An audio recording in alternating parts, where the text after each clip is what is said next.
जय बागेश्वर धाम सरकार, जय बालाजी सरकार। आप सभी लोग जानते हैं कि 22 मार्च 2023 से शुरू हो रहे हैं चैत्र नवरात्रे। दोस्तों, यह वो चैत्र नवरात्रे होते हैं जिस दिन से हिंदी कैलेंडर के हिसाब से नूतन वर्ष मतलब नया वर्ष भी प्रारंभ होता है। तो सबसे पहले तो आपको इस हिंदी कैलेंडर के हिसाब से नव वर्ष की बहुत बहुत हार्दिक शुभकामनाएं। साथ ही में दोस्तों, इस दिन गणगौर तीज का पर्व भी रहता है। तो दोस्तों, आज की इस वीडियो में हम आपको इस चैत्र नवरात्रि में के पूरे 9 दिनों तक किए जाने वाले पूरे 9 उपाय बताने वाले हैं, जो कि अगर आप लोग इन चैत्र नवरात्रों के पूरे 9 दिनों तक एक एक उपाय भी करते हैं तो निश्चित ही आपके जीवन में आपको बहुत सारी खुशियां मिल सकती हैं, बहुत सारी आपकी मनोकामनाएं पूर्ण हो सकती हैं और आपकी जीवन से बहुत सारी दुख और समस्याएं भी दूर हो सकती हैं। पर आप जो भी उपाय करते हैं उस उपाय को करते समय आपके मन में पूरा विश्वास होना चाहिए कि हम भगवान भोलेनाथ पर विश्वास करके ये उपाय कर रहे हैं, तो आपकी वह मनोकामना या वह काम आपका ज़रूर पूर्ण होगा। तभी वह उपाय आपका काम करता है, क्योंकि अगर आपके मन में विश्वास है तो सब काम आपके होंगे। अगर विश्वास नहीं है तो आप कुछ कर लो, आपका कोई काम नहीं होने वाला है। ठीक है, तो मन में विश्वास रख के ही उपाय कीजिएगा। यह नवरात्रि के 9 दिन बहुत ही विशेष होते हैं। इन 9 दिनों में 9 देवियों की पूजा की जाती है और यह 9 दिन बहुत ही ज़्यादा खास होते हैं। जो व्यक्ति इन चैत्र नवरात्रि के 9 दिनों में 9 देवियों का व्रत धारण करता है, भगवान सभी देवियों का आशीर्वाद उन पर ज़रूर होगा। उसके बाद में दोस्तों, अब हम बात करते हैं इन चैत्र नवरात्रि में 9 दिनों में किए जाने वाले 9 विशेष उपायों के बारे में। दोस्तों, सबसे पहला उपाय हम आप लोगों को बताएंगे 9 फूलों का उपाय, क्योंकि यह वो उपाय है जो कि आपको इन चैत्र नवरात्रि के पहले दिन से शुरू करना है और 9वें दिन तक आपको इस उपाय को पूरा करना है।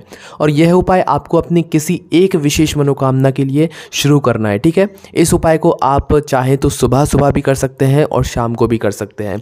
सुबह अगर करना शुरू कर रहे हैं तो आपको 9 दिनों तक सुबह ही इस उपाय करना है। शाम को करना शुरू कर रहे हैं तो आपको इस उपाय को 9 दिनों तक शाम को ही करना है। ठीक है, उपाय में क्या करना है, थोड़ा उपाय को अच्छे से समझ लीजिए।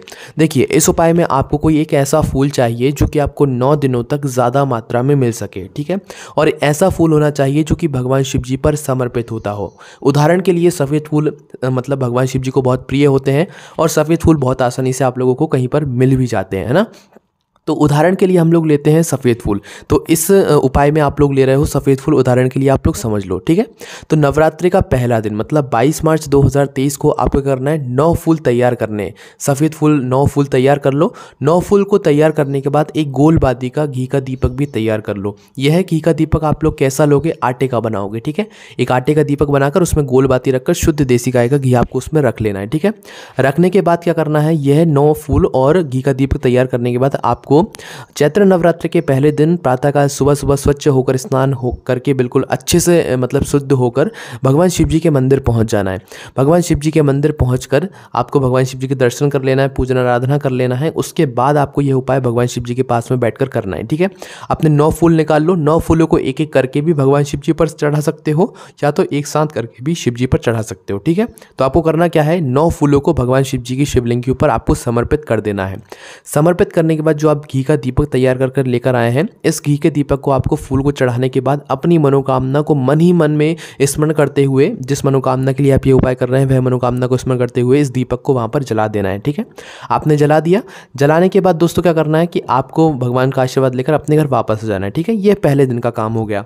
अब दूसरे दिन आपको क्या करना है, जैसे ही चैत्र नवरात्रि का दूसरा दिन होगा तो दूसरे दिन आपको यही फूल डबल कर लेने हैं। पहले दिन 9 फूल थे तो दूसरे दिन हो जाएंगे 18 फूल। फूल वही होने चाहिए जो कि आपने पहले दिन लिए हैं। ठीक है, सफ़ेद फूल। दूसरे दिन आपको यही 18 फूल लेने हैं। 18 फूल के साथ में एक घी का दीपक भी तैयार करना है। वही आपको प्रक्रिया अपनानी है कि प्रातःकाल सुबह सुबह शिव जी के मंदिर पहुंचना है। अब 18 फूल आपको एक एक करके या एक साथ चढ़ा देना है भगवान शिव जी की शिवलिंग पर। अब आपको मनोकामना नहीं बोलना है। ठीक है, पहले दिन आपको मनोकामना बोलना है बस, है ना। उसके बाद 18 फूल आपने चढ़ाए, घी का दीपक लगा दो। तीसरा दिन आएगा चैत्र नवरात्रि का, तो इस स्थान पर आप 27 फूल ले लो। 27 फूल भगवान शिव जी पर चढ़ा दो और एक घी का दीपक जला दो। चौथा दिन आएगा 36 फूल ले लो। 36 फूल भगवान शिव जी पर चढ़ा दो, एक घी का दीपक लगा दो। इसी तरीके से चैत्र नवरात्रि का 9वां दिन आ जाएगा और 9वें दिन पर पूरे आपको 81 फूल लेने हैं। फूल नहीं बदलना है, फूल वही होना चाहिए जो कि आपने पहले दिन लिया है। ठीक है, 81 फूल लेना है। 81 फूल भगवान शिव जी की शिवलिंग के ऊपर चढ़ाओ और जो घी का दीपक आप लोग लेकर गए हो इस स्थान पर आप वापस से आपको अपनी मनोकामना मन ही मन स्मरण करनी है। ठीक है, भगवान शिव जी से बोलकर आपको आशीर्वाद लेना है। मनोकामना बस आपको पहले दिन बोलनी है और 9वें दिन बोलनी है। ठीक है, और 9वें दिन आपने ये उपाय कर लिया, उसके बाद आपका ये उपाय पूरा हो जाता है। अब आपको कुछ समय इंतजार करना है, भगवान भोलेनाथ पर विश्वास रखना है, आपकी वह मनोकामना बहुत जल्द पूर्ण हो जाएगी। ठीक है, तो ये हो गया चैत्र नवरात्रि का पहला उपाय। चलिए अब बात करते हैं दूसरे उपाय के बारे में। दोस्तों अगर कोई ऐसा है जो मतलब पति पत्नी कोई ऐसे हैं जिनके बीच में बिल्कुल भी प्रेम नहीं है, बहुत ज़्यादा लड़ाई झगड़ा होता है और कोई पति पत्नी चाहता है कि भाई उनके बीच में प्रेम बढ़ जाए इन चैत्र नवरात्रों में, है ना। तो इन चैत्र नवरात्रों में आपको कोई भी पति पत्नी को कोई भी एक यह उपाय ज़रूर कर लेना चाहिए। करना क्या चाहिए, आपको कोई भी जगदम्बा जी के मंदिर में जाना है, ठीक है। कोई भी जगदम्बा जी के मंदिर में जाना है इन चैत्र नवरात्रों में, है ना। और जगदम्बा जी के मंदिर में आपको मक्खन लेकर जाना है ना। और मक्खन का भोग आपको जगदम्बा जी के मंदिर में लगवा देना है, ठीक है। मतलब मक्खन आपको जगदम्बा जी के मंदिर में चढ़ाकर आ जाना है और भगवान से प्रार्थना करके आना है, ठीक है। निश्चित ही आप दोनों के बीच में प्रेम बढ़ जाएगा, पति पत्नी का जो भी लड़ाई झगड़ा होता होगा वो धीरे धीरे करके ठीक हो जाएगा। उसके बाद में दोस्तों किसी पत्नी को ऐसा लगता है कि भाई उसका घर परिवार टूट रहा है या पति कहीं गलत संगत में लगा हुआ है, तो उस स्थान में भी इन चैत्र नवरात्रों में आप एक उपाय कर सकते हैं, ठीक है। वो उपाय कौन सा है, इस उपाय में आपको क्या करना है, जगदम्बा जी के मंदिर में जाकर आपको क्या करना है, एक झंडा लगवाना है, ठीक है। झंडा कैसा लगवाओगे, एक आपको ध्वजा लेना है, मतलब झंडा लेना है और इस झंडे पर आपको हल्का सा मक्खन लगाना है। जब आप लोग यह झंडा जगदम्बा जी के मंदिर में इन चैत्र नवरात्रों में लगवा रहे हो किसी भी दिन, है ना, तो उस स्थान पर आपको करना क्या है कि यह जो आपने हल्का सा मक्खन लिया है, इस हल्के से मक्खन को आपको उस झंडे के ऊपर लगाकर जो है जगदम्बा जी के मंदिर में लगवा देना है, ठीक है। इस ध्वज को, इस झंडे को लगवा देना है, ठीक है, या समर्पित वहाँ पर चढ़वा देना है। बस इतना सा यह उपाय है और इस उपाय करने के बाद आपका परिवार नहीं टूटेगा, पति गलत संगत में जा रहा होगा तो वो सही स्थान पर आ जाएगा, ठीक है। उसके बाद में दोस्तों अब जो हम आपको चौथा उपाय बताने जा रहे हैं ये उन लोगों के लिए है जिनके बच्चे बहुत गलत दिशा में जा रहे हैं। बच्चा बहुत उल्टा सीधा बोलते हैं, बच्चे बहुत गलत अपशब्द बोलने लगे हैं, बच्चे बिल्कुल भी आपकी बात नहीं मानते हैं, तो उस स्थान पर आपको यह उपाय करना है इन चैत्र नवरात्रों में, ठीक है। तो इन चैत्र नवरात्रों में आपको करना क्या है, इस उपाय को करने के लिए भी आपको जगदम्बा जी के मंदिर में जाना पड़ेगा। क्या क्या लेकर जाना है वो आप लोग सुनिए। सबसे पहले आपको लाल पुष्प अपने साथ में रख लेने हैं, कम से कम 5 से 10 लाल पुष्प या 2 से 5 लाल पुष्प आप अपने साथ में रख लीजिए। लाल पुष्प, कोई भी लाल पुष्प, है ना, जैसे कि गुलाब के होते हैं लाल पुष्प, वैसे कोई भी लाल पुष्प आप रख लीजिए। उसके बाद में लाल चंदन आप अपने साथ में रख लीजिए थोड़ी ज़्यादा मात्रा में। उसके बाद में आप लोग लाल चूड़ियाँ अपने साथ में रख लीजिए, ठीक है। ये तीनों ही सामग्रियाँ आप अपने साथ में रखिए और अपने बच्चे को लेकर जगदम्बा जी के मंदिर में जाइए और वहाँ पर जाकर जगदम्बा जी के मंदिर में इन तीनों ही सामग्रियों को जगदम्बा जी के मंदिर में समर्पित कर दीजिए, मतलब वहाँ पर चढ़ाए आइए, है ना। इसके बाद जो आपका बच्चा होगा वो धीरे धीरे करके सही राह पर आना शुरू हो जाएगा, आपका बच्चा बिल्कुल अच्छे से बात करना शुरू हो जाएगा, है ना। तो ज़रूर करके देखिए, बहुत ही विशेष उपाय है। तो यहाँ पर ये हो गए हैं 4 उपाय। अब हम आपको बताते हैं 5वां उपाय।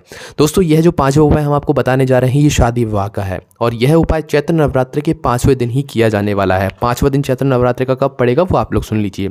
देखिए पहला दिन है 22 मार्च, मतलब 22 मार्च से जो है चैत्र नवरात्रि शुरू हो रही है। तो 22 मार्च, 23, 24, 25, 26 मार्च 2023 को यहाँ पर पड़ने वाला है 5वां दिन चैत्र नवरात्रि का, मतलब पंचमी तिथि। तो इसी दिन आपको यह उपाय करना है।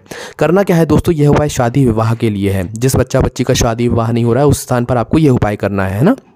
तो करना क्या है, इस उपाय में आपको लेना है एक आम का पत्ता, आम का पल्लव जो होता है, आम का पत्ता आपको लेना है, ठीक है। आम के पत्ते को लेने के बाद आपको इस आम के पत्ते के ऊपर 2 स्वस्तिक बनाने हैं। 2 स्वस्तिक कैसे बनाओगे, पहला जो स्वस्तिक बनाओगे वो आप हल्दी से बनाओगे, दूसरा जो स्वस्तिक बनाओगे वो आप सिंदूर से बनाओगे, ठीक है। अब जो आपने हल्दी वाला स्वस्तिक बनाया है इसके ऊपर आपको रोली कुमकुम सिंदूर के चावल रखना है, ठीक है। सिंदूर के चावल कैसे बनाओगे, थोड़े से चावल ले लो, उसमें सिंदूर मिला लो, सिंदूर के चावल बन गए, ठीक है। और हल्दी के चावल भी बनाओगे तो कैसे बनाओगे, थोड़े से चावल ले लो, उसमें हल्दी मिला लो, हल्दी के चावल बन गए, ठीक है। तो आपको हल्दी के स्वस्तिक के ऊपर आपको क्या करना है, सिंदूर के रोली कुमकुम के चावल रख देने हैं, ठीक है। और जो आपने सिंदूर का स्वस्तिक बनाया है इस पर आपको हल्दी के चावल रख देने हैं। इस प्रकार से इस आम के पत्ते को उठाकर आपको क्या करना है, अपने उस बच्चे की हथेली में दे देना है जिसका विवाह नहीं हो रहा है। जिस बच्चा बच्ची का विवाह नहीं हो रहा है उसके हाथ की हथेली में आपको ये दे देना है ना। और किसी भी नीम के वृक्ष के नीचे आपको इस चैत्र नवरात्रि की पंचमी तिथि के दिन पहुंच जाना है अपने उस बच्चे को लेकर जिसका विवाह नहीं हो रहा है ना।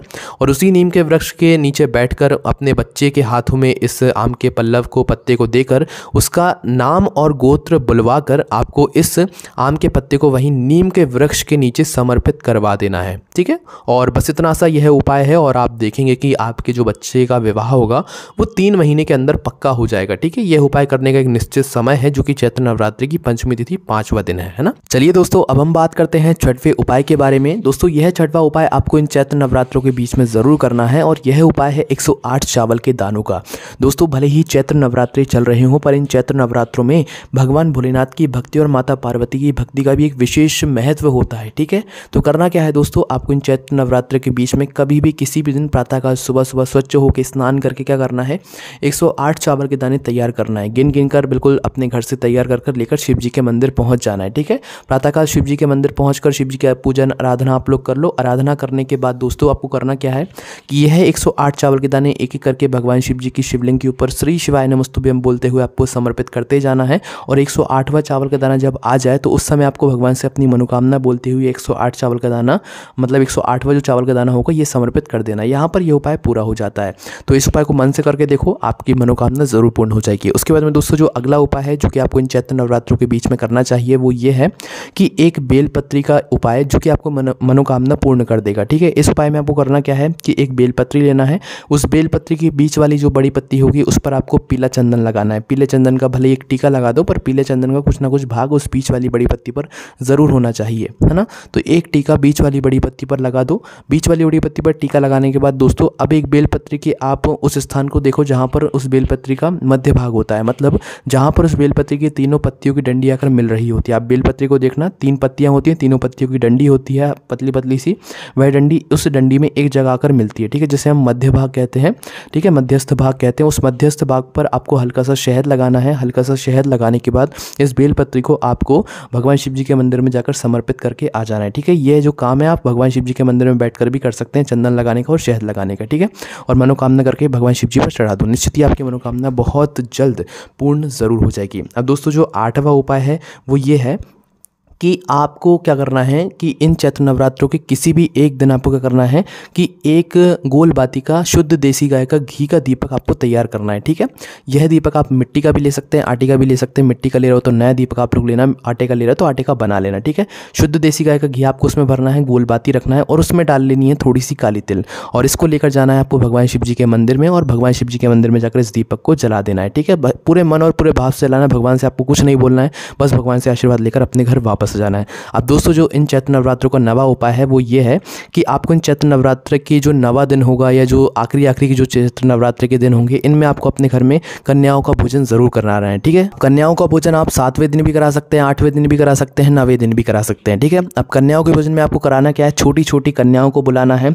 वह जो छोटी छोटी कन्याओं को आप निमंत्रण देंगे वह आपके घर में देवियों का ही स्वरूप होंगी, तो आप क्यों उनकी सेवा एक मतलब देवी का मन में भाव रखते हुए ही करना है। ठीक है, उनकी पूरी सेवा करनी है, उनके चरण धुलाना है, उनको अच्छे से भोग लगाना है, उनको अच्छे से मतलब भोजन कराना है। भोजन कराने के बाद उनकी थोड़ी सेवा करनी है। अपने घर के सभी सदस्यों से जो है उनकी सेवा करवानी है। सेवा करवाने के बाद जो है विशेष रूप से उनको एक लाल चुनरी ज़रूर उड़ानी है। ठीक है, लाल चुनरी उड़ाने के बाद उनको अच्छे से विदा करना है, कुछ मतलब पैसे वगैरह देकर कुछ उन्हें अच्छे से विदा करना है, खुशी करके जो है उन्हें विदा करना है। ठीक है, इससे आपके घर में सभी 9 देवियों की कृपा होगी और आपके घर में हमेशा सब कुछ अच्छा ही अच्छा होता रहेगा। ठीक है, तो ये सारे उपाय थे जो कि आपको इन चैत्र नवरात्रि के 9 दिनों में आप कभी भी कर सकते हैं। कोई भी आपको समस्या आती है तो कमेंट करके पूछ सकते हैं। यही सारे उपाय आप हमारी वेबसाइट पर जाकर आराम से बैठकर पढ़ सकते हैं जो कि भोलेनाथभक्ति.com है। कोई भी समस्या आती है कमेंट करके पूछ सकते हैं।